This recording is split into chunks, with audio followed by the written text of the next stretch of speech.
बच्चों, आज के ई क्लास में हम बात करेंगे कि पाठ्यक्रम के निर्माण में किस तरह राजनीतिक विचार अपनी भूमिका निभाते हैं। पिछली कक्षाओं में हमने बात किया था कि किस तरह से हम सामाजिक उद्देश्यों को ध्यान में रखकर पाठ्यक्रम का निर्माण करते हैं। आज हम देखेंगे कि राजनीतिक उद्देश्य कहाँ तक प्रभावित करते हैं पाठ्यक्रम के निर्माण को। आप ये देखेंगे कि जब ब्रिटिश हमारे देश में थे तो उस वक्त जो पाठ्यक्रम हुआ करते थे और अभी का जो पाठ्यक्रम है उसमें जमीन आसमान का अंतर है। और सबसे एक जो महत्वपूर्ण अंतर है वो ये है कि उस वक्त देशभक्ति की बात नहीं बताई जाती थी, जबकि आज के पाठ्यक्रम में देशभक्ति की जगह सबसे ऊपर है। कई सारे ऐसे हिंदी के पाठ्य पुस्तक है जिसमें पहला जो पाठ है, पहली जो कविता है वही देशभक्ति पर आधारित होती है, माँ भारती की वंदना होती है, जो कि अंग्रेजों के ज़माने में नहीं हुआ करती थी। तो इसी से आप समझिए कि राजनीतिक दल जो होते हैं देश में वो अपने विचारों के अनुसार, अपनी सोच के अनुसार ही पाठ्यक्रम में बदलाव करते हैं, पाठ्यक्रम का निर्माण करते हैं और पाठ्यक्रम के उद्देश्यों का निर्धारण करते हैं। खासकर पाठ्यक्रम के अंतर्गत क्या विषय वस्तु होंगे, कैसा शैक्षिक अनुभव वो अपने विद्यार्थी को देना चाहते हैं और उनके अनुसार मूल्यांकन प्रणाली कैसी होनी चाहिए। आज ही शाम की बात बता रही हूँ, जैसे कि कहा जा रहा है कि जेईई और नीट की परीक्षा होगी, तो एक राजनीतिक दल बोल रहा है कि होगी और दूसरा बोल रहा है कि अभी नहीं होना चाहिए क्योंकि कोविड-19 का संक्रमण है और उसका खतरा है। तो ये सारी चीज़ें क्या है, कहीं ना कहीं शिक्षा से जुड़ी हुई बात है और शैक्षणिक परिदृश्य से जुड़ी हुई बात है, जिसमें कि राजनीतिक हस्तक्षेप, राजनीतिक विचारों का प्रवेश देखा जा रहा है। तो आप कभी भी ये मानकर चलिए कि जब भी पाठ्यक्रम का निर्माण होता है हम राजनीतिक दल और जो भी प्रशासक दल है जो उस वक्त देश में जिनका शासन है उनकी उपेक्षा नहीं कर सकते। वो अपने विचारों को, अपनी नीतियों को, अपनी सोच को जरूर किसी न किसी तरह से पाठ्यक्रम में शामिल करने की कोशिश करते हैं।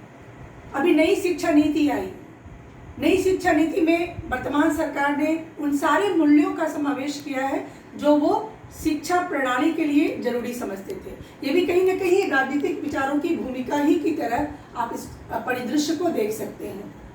उसके बाद है आर्थिक सहायता। स्कॉलरशिप दिया जाता है विद्यार्थियों को, किसी विशेष जेआरएफ है तो उसको पढ़ने के लिए बच्चों को आर्थिक सहायता दी जाती है, किसी विशेष संस्था को आर्थिक सहायता दी जाती है। ये सब क्या है, ये सब राजनीतिक दलों के द्वारा ही किया जाता है।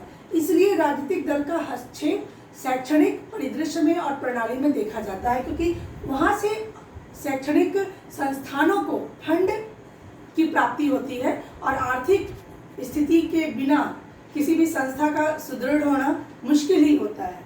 उसके बाद प्रवेश कैसे होगा विद्यार्थियों का, परीक्षा कैसे ली जाएगी, ये सारे जो नीति हैं, ये नीतियों का निर्धारण सिर्फ शिक्षाविद के द्वारा ही नहीं होता है, बल्कि राजनीतिक दल और उसके शीर्षस्थ नेताओं के द्वारा मिलकर बैठकर मंत्रणा की जाती है, मीटिंग की जाती है, बैठक की जाती है और उसके बाद ही आईएएस की तैयारी है, आईपीएस की तैयारी है, शिक्षक बनने की तैयारी है, मेडिकल में जाने की तैयारी है। तो प्रवेश की विधि क्या होगी, तरीका क्या होगा और परीक्षा की रणनीति क्या होगी, ये सारी बातें भी राजनीतिक परिदृश्य के द्वारा ही प्रभावित देखी जाती है।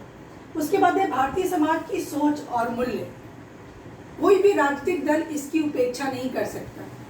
राजनीतिक दल जब शिक्षण प्रणाली में पाठ्यक्रम का निर्माण करता है, विषय वस्तु, टॉपिक, सब टॉपिक का समावेश करता है, तो वो ये ध्यान में रखता है कि हमारे भारतीय समाज की सोच और मूल्य क्या है। अगर उसकी उपेक्षा की जाएगी तो फिर उसके लिए जनता विरोध पर उतर जाती है। कभी कभी आपने देखा होगा कि किसी विशेष पाठ के लिए या पाठ में कोई ऐसी बात कही गई है जिसके लिए एक विशेष समुदाय आक्रोशित हो जाता है, विरोध पर उतर जाता है।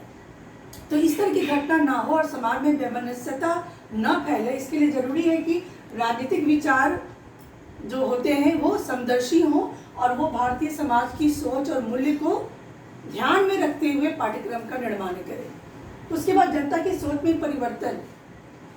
राजनीतिक विचारों की भूमिका होती है कि वो अपने द्वारा निर्देशित पाठ्यक्रम में कुछ ऐसे तथ्य डालें जिससे कि जनता की सोच में परिवर्तन हो।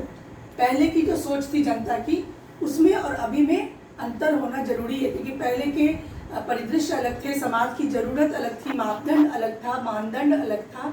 सती प्रथा थी हमारे समाज में, आज नहीं है। क्यों नहीं है? क्योंकि हमने पाठ्यक्रम में बदलाव किया, हमने उस चीज को गलत साबित किया जो कि पहले सामाजिक सोच में शामिल था, लेकिन हमने उसे कहा कि ये गलत प्रथा है, उसका राजा राम मोहन राय ने ऐसा किया। तो कहीं ना कहीं राजनीतिक दल नीति का निर्धारण करते हैं, नियम बनाते हैं, कानून बनाते हैं, उसको रोकते हैं, तो कहीं ना कहीं वो पाठ्यक्रम में भी असर करता है और जनता की सोच में फिर परिवर्तन आना शुरू हो जाता है। दहेज प्रथा के खिलाफ कानून बनाया गया।